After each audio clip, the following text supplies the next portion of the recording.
नमस्ते। चलिए आज बात करते हैं दुनिया के एक सबसे खतरनाक नक्शे की। एक ऐसा नक्शा जो साउथ चाइना सी में दशकों से चल रहे विवाद की जड़ है।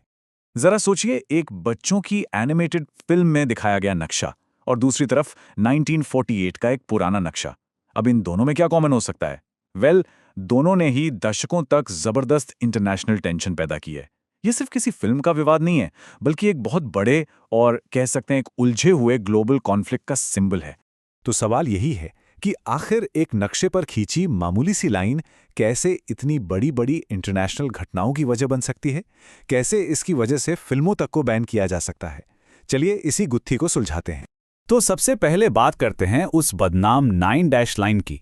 ये इतिहास में खींची गई वो लाइन है जो आज भी विवादों के केंद्र में है।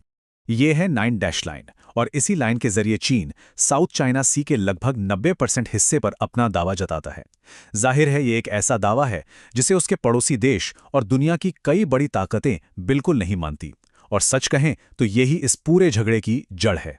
अब इस लाइन की भी अपनी एक कहानी है। ये हमेशा से 9 डैश लाइन नहीं थी। इसकी शुरुआत हुई थी 1948 में 11 डैश लाइन के तौर पर, जिसे उस वक्त की नेशनलिस्ट सरकार ने बनाया था। और आज हम जो वर्जन देखते हैं वो 2009 में यूएन में सबमिट किया गया था। तो फिर ये 11 डैश से 9 कैसे हो गए? हुआ यूं कि 1953 में चीन की जो नई कम्युनिस्ट सरकार थी, उसने नॉर्थ वियतनाम की तरफ दोस्ती का हाथ बढ़ाते हुए टॉनकिन की खाड़ी से 2 डैश हटा दिए। और मजे की बात यह है कि इस लंबे विवाद के इतिहास में ये शायद बातचीत और समझौते का इकलौता बड़ा उदाहरण है। लेकिन देखिए, ये कहानी सिर्फ एक मॉडर्न लाइन की नहीं है। इसके पीछे तो सदियों पुराना इतिहास छुपा हुआ है, जिसकी गूंज आज भी सुनाई देती है। हर देश अपने दावों को सही साबित करने के लिए इतिहास के पन्ने पलट रहा है। 20वीं सदी में तो ये मामला और भी ज्यादा गर्म आ गया।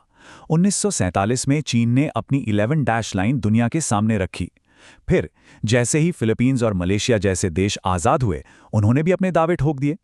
और बहुत जल्द दावों की ये लड़ाई 1974 और 1988 में चीन और वियतनाम के बीच खूनी झड़पों में बदल गई। और फिर आया 1982 का यूएन क्लॉज, यानी समुद्री कानून, जिसने आकर मानो पूरे खेल के नियम ही बदल दिए। चीन कहता है कि उसका हक तो सदियों पुराना है। वो मिंग डायनेस्टी जैसे पुराने साम्राज्यों के नक्शे दिखाते हैं, ये साबित करने के लिए कि उनके नाविक और मछुआरे सदियों से इन पानी का इस्तेमाल करते आए हैं। तो मतलब ये एक तरह से इतिहास की लड़ाई है। एक तरफ चीन है जो पुरानी खोजों और इस्तेमाल की बात करता है, और दूसरी तरफ वियतनाम जो 70वीं सदी से इन आइलैंड्स पर अपने एडमिनिस्ट्रेटिव कंट्रोल के डॉक्यूमेंट्स दिखाता है।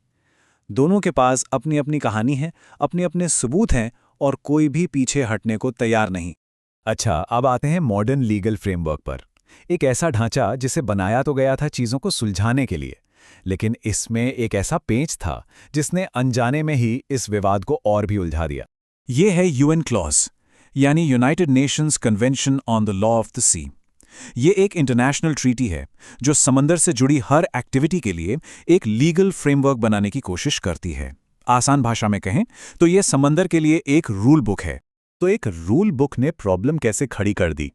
देखिए, यूएन क्लॉज ने देशों को अपने कोस्ट से 200 नॉटिकल मील तक एक एक्सक्लूसिव इकोनॉमिक जोन यानी ईईजी बनाने का हक दिया। अब साउथ चाइना सी जैसे छोटे और भीड़-भाड़ वाले समंदर में इसका मतलब ये हुआ कि हर देश का ईईजी दूसरे देश के ईईजी से टकराने लगा, और देखते ही देखते दावों का एक उलझा हुआ जाल बन गया।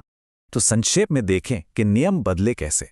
जो 1958 का पुराना कानून था वो बहुत लिमिटेड था, लेकिन 1982 का यूएनसीएलओएस वो काफ़ी बड़ा और कॉम्प्रिहेंसिव था।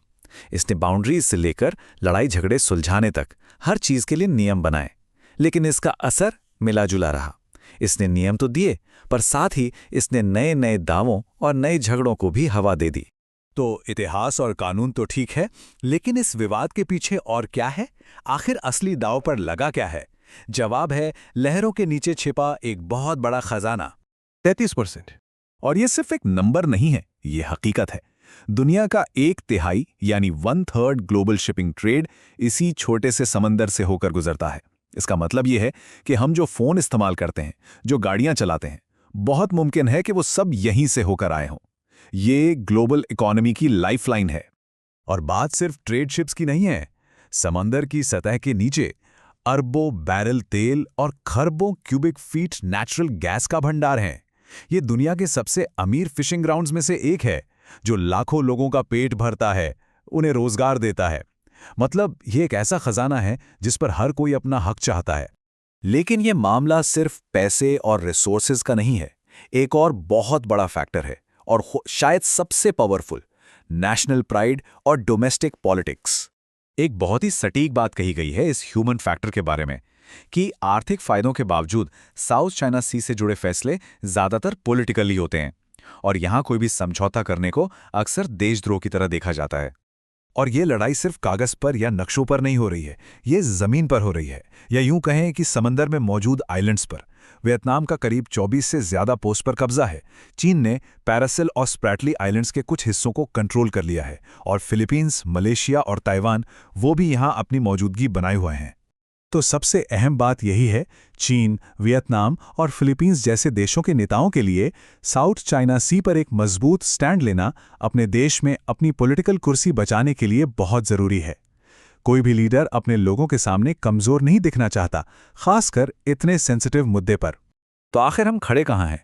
एक तरफ इतिहास है, दूसरी तरफ कानून, फिर अरबों डॉलर का खेल है, और ऊपर से नेशनल प्राइड।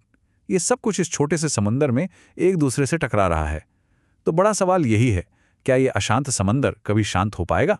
इसका जवाब शायद भविष्य की लहरों में ही कहीं छिपा है।